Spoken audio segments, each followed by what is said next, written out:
शिक्षक भरतीची तयारी करणाऱ्या उमेदवारांसाठी आनंदाची बातमी आहे. महाराष्ट्र शासनामार्फत 1 जानेवारी 2026 रोजी एक नवीन JR परिपत्रक आलेलं आहे. त्याच्यामध्ये पवित्र पोर्टल मार्फत करण्यात येत असलेल्या स्थानिक स्वराज्य संस्थांच्या शिक्षक पदभरतीमध्ये शैक्षणिक वर्षाअखेर रिक्त होणारी संभाव्य रिक्त पदे विचारात घेण्याबाबत असा हा विषय आहे. 1 जानेवारी 2026 ला हा JR आलेला आहे. त्याच्यामध्ये प्रस्तावनामध्ये त्यांनी माहिती दिलेली आहे. राज्यातील स्थानिक स्वराज्य संस्थांच्या प्राथमिक, उच्च प्राथमिक, माध्यमिक व उच्च माध्यमिक शाळांतील शिक्षक पदभरती पवित्र पोर्टल मार्फत करण्यात येत आहे. उपरोक्त संदर्भाधीन क्रमांक 1 येथील शासन निर्णयान्वये सद्यस्थितीत 80% पर्यंत रिक्त पदे भरण्याची तरतूद आहे. आता बघा, पोर्टल मार्फत 80% रिक्त भरण्याची आता सध्या स्थितीमध्ये तरतूद आहे असं इथं सांगितलेलं आहे. पुढे शिक्षण अभियोग्यता व बुद्धिमत्ता चाचणी 2025 मधील निकालाच्या आधारे पदभरतीची कार्यवाही करण्यात येत आहे.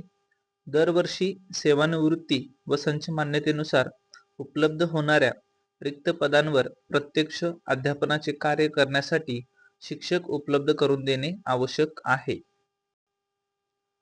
तसेच बालकांचा मोफत व सक्तीच्या शिक्षणाचा हक्क अधिनियम 2009 मधील तरतुदीनुसार शाळांतील पदे 10% पेक्षा अधिक पदे रिक्त ठेवता येणार नसल्याची बाब विचारात घेता स्थानिक स्वराज्य संस्थांच्या शाळांतील शैक्षणिक वर्ष 2025-26 अखेर संभाव्य रिक्त पदे भरतीसाठी विचारात घेण्यास मान्यता देण्याबाबतचा प्रस्ताव शासनाच्या विचाराधीन होता.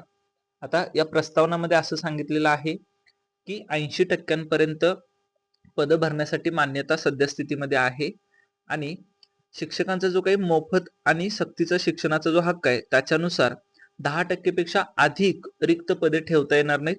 त्यामुळे ही बाब विचारात घेऊन 2025-26 या शैक्षणिक वर्षाच्या अखेरीस जी काही पदे रिक्त होणार आहेत त्यांचा देखील विचार आता पवित्र पोर्टलमध्ये केला जाणार आहे.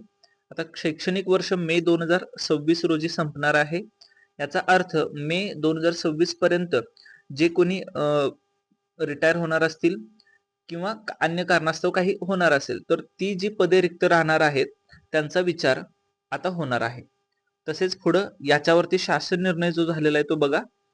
राज्यातील स्थानिक स्वराज्य संस्थांच्या प्राथमिक, उच्च प्राथमिक, माध्यमिक व उच्च माध्यमिक शाळांतील त्या शाळांच्या संच मान्यतेनुसार शैक्षणिक वर्ष 2025-26 अखेर म्हणजेच मे 2026 अखेर संभाव्य रिक्त होणारी पदे विचारात घेऊन संदर्भ क्रमांक 1 येथील शासन निर्णयात नमूद मर्यादित शिक्षक अभियोग्यता व बुद्धिमत्ता चाचणी 2025 मधील गुणांकांच्या आधारे शिक्षक संवर्गातील पदभरती करण्यास शासनाची मान्यता प्रदान करण्यात येत आहे.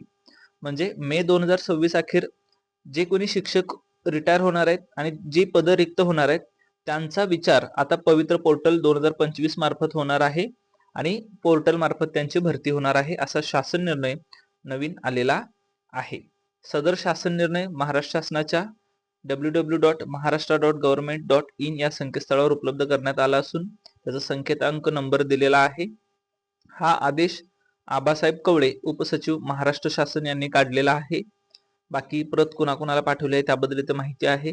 तर पोर्टल मार्फत शिक्षक भरतीची तयारी करणाऱ्या सर्व उमेदवारांसाठी ही एक आनंदाची बातमी आहे. यामुळे काय होणार आहे तर ज्या काही जागा येणार होत्या त्याच्यामध्ये आता वाढ होऊन जास्त जागा येणार आहेत आणि त्याचा फायदा शिक्षक भरती करणाऱ्या उमेदवारांना होणार आहे. या व्हिडिओच्या डिस्क्रिप्शन बॉक्समध्ये व्हॉट्सअपची लिंक दिलेली आहे, यूट्यूब चॅनलची लिंक दिलेली आहे.